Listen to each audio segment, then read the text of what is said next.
वास्तविक परिस्थितीशी सुसंगत केलेलं आहे. नुसतं तत्वज्ञान नाही, वास्तविक परिस्थितीशी सगळ्यात शेतकरी सुद्धा सुखी समृद्ध करण्याचा विचार त्याच्यामध्ये आहे. तेच की, म्हणजे ही वास्तविक परिस्थिती प्रॅक्टिकल जे आहे, प्रॅक्टिकल आहे आणि ते वापरले. नुसतं सांगितलं वगैरे नाही, ते वापरले. आता मला सांगा, तुमच्या कारखाना प्रॉफिटमध्ये असतो, ती जी यंत्रणा आहे त्याला जे घातलेलं भांडवल असतं ते 3-3 पाळ्यात चालतं म्हणून तो कारखाना प्रॉफिटमध्ये. बरोबर. तुमच्या शेतकऱ्याची विहीर, त्याच्यावरची मोटर, त्याचा ट्रॅक्टर, त्याची जी सगळी अवजार आहे ती किती पाळ्यात चालतात? वर्षातले किती काळ ते चालत असतात असते. त्याच्या माग पाणी आहे, त्याच्या माग एखाद दुसरं माणूस जातो. काय एक माणूस किती पैसे सांभाळू शकतो? बरोबर आहे ना? 10 म्हशी समजा जर एक माणूस सांभाळू शकत असेल आणि त्याच्या माग जर एक 5-6 माणसं जात असतील, त्या उरलेल्या 4-5 लोकांचं एक सोडा, उरलेल्यांचं मजुरी ही त्याच्यावरती पडणार नाही. काय तुम्हाला जर प्रॉफिटमध्ये हे करायचं असेल तर हे रिसोर्सेस पूर्ण ह्याने वापरले पाहिजे का नाही? कपॅसिटी. एक माणूस जर 10 म्हशी सांभाळू शकत असेल तर 10 म्हशी मागे एक माणूस पाहिजे. हो, 10 म्हशी मागं जर 7-8 माणसं जर जाणार असतील, 5-6 माणसं जाणार असतील, ती प्रॉफिटमध्ये येणार कशी? त्यामुळे ह्याचे जे मॉडेल्स होती ना तुमच्या रशियामध्ये वगैरे, हे जे आहे त्याचे मळे आहेत, त्या मळ्यामध्ये कोंबड्या, लाखो कोंबड्यांचं हे आहे, तेच करत असतात. आत्ता तुमच्या शेतीमध्ये त्या शेतकऱ्याला किती वेगवेगळ्या प्रकारचं ज्ञान असायला लागते? एक माणूस एवढं ज्ञान मिळवू शकतो का? त्यापेक्षा ज्यांना कोंबड्यांचं ज्ञान आहे त्यांनी तोच व्यवसाय, ज्यांना गाई म्हशीचं ज्ञान आहे त्यांनी तेच हे करायचं. असा जो भाग आहे, तुम्हाला शेती प्रॉफिटमध्ये आणायची असेल तर ह्या गोष्टींचा विचार होणं गरजेचं आहे. आणि हा सहकार शेतीमध्ये त्यांनी तेव्हा विचार केलेला आहे. बरोबर. फुल्याचं डोकं जे आहे ना, आणि त्यांना आधार कुठला आहे? शिवाजी महाराज.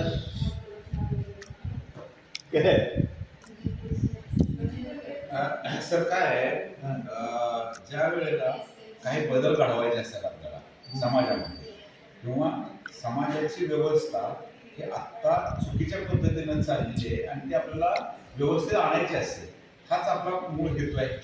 म्हणजे रस्ते खराब आहेत, रस्ते व्यवस्था असावी, झाडं लावली नाहीत व्यवस्थित, झाडं व्यवस्थित लावलेली असावी. आत्ता जे देश पातळीवर जे राजकारण चाललेलं आहे ते देश वेगातलं आहे, त्याच्या देशासाठी व्यवस्थित असावं.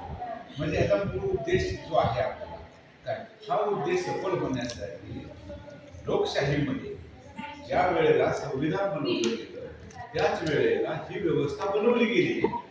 त्यावेळेला एक बाजू ही सत्तेची बनवली गेली आहे, एक बाजू विरोधी बनवली गेली. कारण ज्या वेळेला सत्तेची जी बाजू बनवली आहे ती जर चुकीची वागत असेल तर विरोधी बाजूनं त्याला विरोध केला पाहिजे. बरोबर आहे.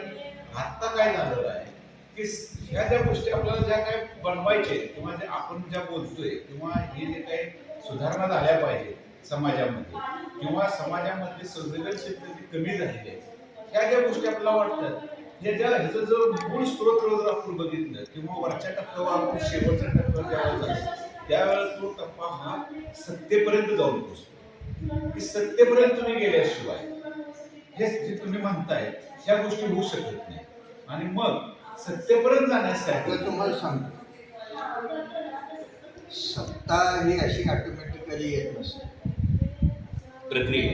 लोकांच्या मध्ये जो विचार काय, त्या विचाराचं सरकार असतं. हा महत्वाचा. बरोबर आहे. आलं का लक्षात? बरोबर. लोकांमध्ये विचार आधी रुजवला पाहिजे, हा. मग ती सत्ता लोकांमध्ये जर धर्म प्रबळ असेल विचार तर ती धर्म सत्ता आहे. मानणाऱ्याचं सरकार आहे. लोक जर का धर्म न म्हणजे मानणाऱ्या त्या विचारांना पूरक परिस्थिती निर्माण होते का त्याचा अंदाज घेऊन त्याप्रमाणे ती बोलते. जी संस्कृती लोकांच्या मध्ये जी संस्कृती आहे, लोक ज्या पद्धतीने वागतात. आपल्या इथं काय झालं, लोक धर्मानं वागणार आणि माझा फायदा असेल तेवढ्या पुरता कायदा आणि तेवढ्या पुरती घटना पाहिजे ना. तुमच्या व्यवहारात वागण्यात घटना पाहिजे ना. घटना संविधान हे वागण्यात बरोबर. व्यवहारामध्ये पाहिजे. तुमच्या व्यवहारात जर का अडचण आली तर तुम्ही तो व्यवहार संरक्षित करायसाठी प्रयत्न करीत असता, लढत असता.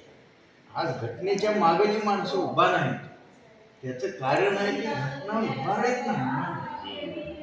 आणि अडचण काय झाली, इतर देशातली परिस्थिती ह्या देशातली परिस्थितीमध्ये फरक आहे.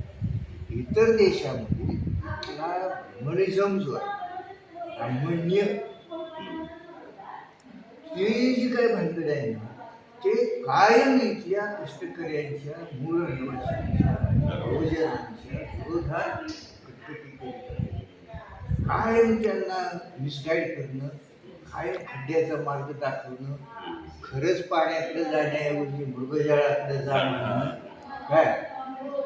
आणि ह्या सगळ्याच्या मुळाशी काय आहे, त्यांचा जो काही वर्चस्व आहे आणि जी काही फुकट त्यांना मिळायची जी यंत्रणा, ती यंत्रणा त्यांना सुरक्षित ठेवायची.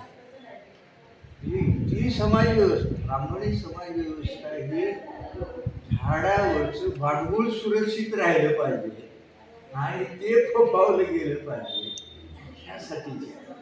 पण साधं बॉटनी सांगते आपल्याला वनस्पतीशास्त्र की कुठलंही भांडवल मूळ झाडापेक्षा मोठं होऊ शकत नाही.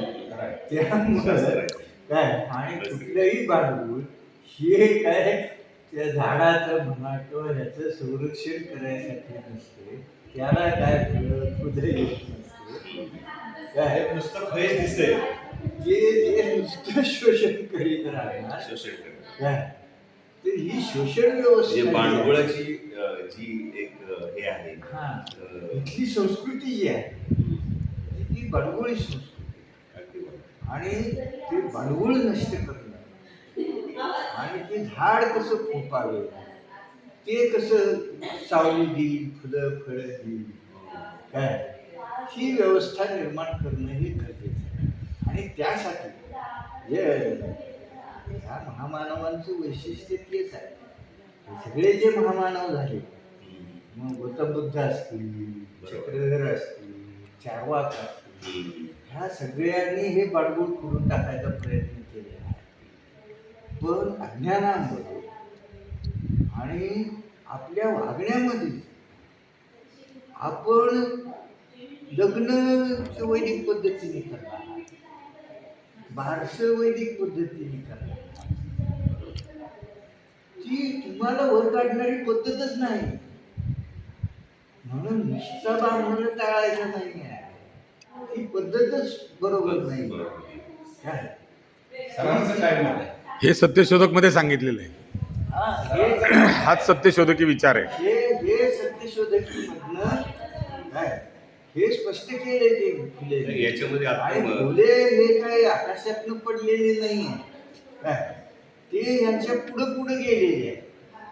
आणि म्हणून त्यांनी एक माणूस किती वर्षे 60 का 63 वर्ष जगला, त्याच्यामध्ये तो माणूस धर्मस्थापन करण्यापर्यंत जातो. त्याचं कारण काय? त्यांनी हे सांगितले की कुठलाही धर्म हा सार्वजनिक सत्य सांगत नाही. तू एखाद्या ग्रुपचं हिताचं सांगतोय, दुसऱ्या कुणावरती तरी त्याचा अन्याय होतोय. म्हणून सार्वजनिक सत्य सांगणारा धर्म पाहिजे. म्हणून त्याने तो सार्वजनिक सत्य केलेला आहे. आणि तो ह्या प्रस्थापितांची आणि त्यांनी सगळ्यांचे डोकं कॅप्चर केले. पाळलेल्या जनावरांसारखी परिस्थिती आहे हो आपली. आणि मग त्या जनावर बघतायत ना, त्या मालकाला जरा चाटलं बिटलं काय की त्याला बघून हंबरलं की मग तो जास्त मुठभर आपल्याला खायला घालतो, आपल्याला सावली करतोय, पाणी पाजतोय. ही जी पद्धत आहे, आणि तुम्हाला ही साधी गोष्ट आहे की ती जनावरं जी आहेत त्याच्या दुधावरती हक्क कुणाचा आहे? त्यांच्या मुलाबाळांचा आहे ना. तुम्ही पाळता कशासाठी पाळता? तुमच्या मुलाबाळांसाठी पाळता, जनावरांच्या मुलाबाळांसाठी नाही. आणि मग ती जनावरं जर सुखी व्हायची असतील, समृद्ध व्हायची असतील, त्यांची मुलं बाळं जर सशक्त व्हायची असतील, तर ती जी तुम्ही माणसाच्या दावणीला बांधलेला आहे ती दाव तुम्ही तुमचं तुम्ही गट करून जंगलातले जसे म्हशी गायी हे जसे कळपानं स्वतःचं संरक्षण करतात, त्याचं दूध कोण त्यांची बाळच पितात ना पुढं.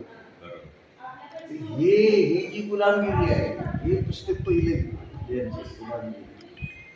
त्या दावत तोडायचं आहे. तुम्हाला त्यांच्या दावणीला बांधते आणि तुम्हाला तुम्ही मिळवलेलं सगळं जर तुमच्या मुलाबाळांना मिळायला पाहिजे असेल तर त्याला चाटायचं नाही, त्याला बरोबर हंबरायचं नाही, त्याचे दाव तोडायचं. ते जर काय परत तुम्हाला पकडायला आलं तर शिंग दिलीत ना काय असे ते शास्त्र आहे. क्या बात आहे, मस्त. आणि कुणी कुठलं जनावर मला सांगा, कुठल्या पिढीमध्ये ते जनावरांची बाळ त्यांचं राज्य आणू शकणार आहे?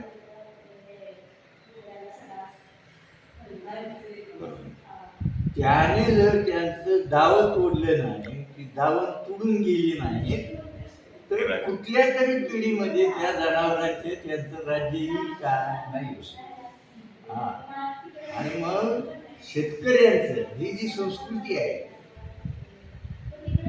इतर मालाचा दर सगळा उत्पादक ठरवतात आणि शेतमालाचा दर तेवढा दुसरंच कुणीतरी ठरवलं. ह्या सिस्टीममध्ये कुठल्या तरी पिढीमध्ये शेतकऱ्याला न्याय मिळू शकतो का? नाही. म्हणून ही संस्कृती नाकारायची.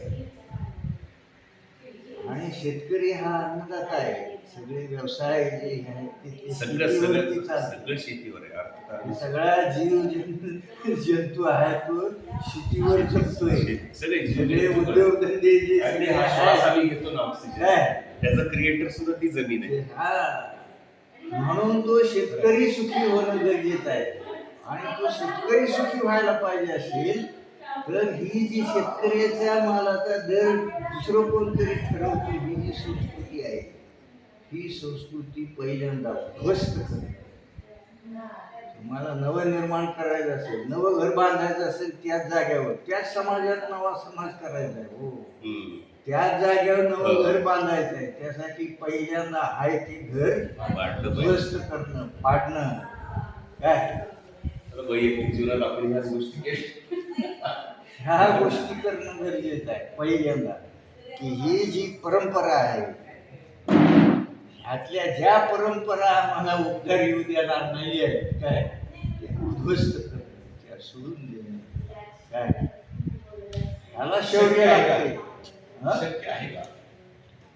शक्य आहे का? मग सहकारी साखर कारखाने कसे झाले? शेतकरी सुखी झाला का नाही? त्या काळामध्ये दरवर्षी साथीचे रोग येत होते. काय आता येत आहेत का? म्हणजे शक्य आहे.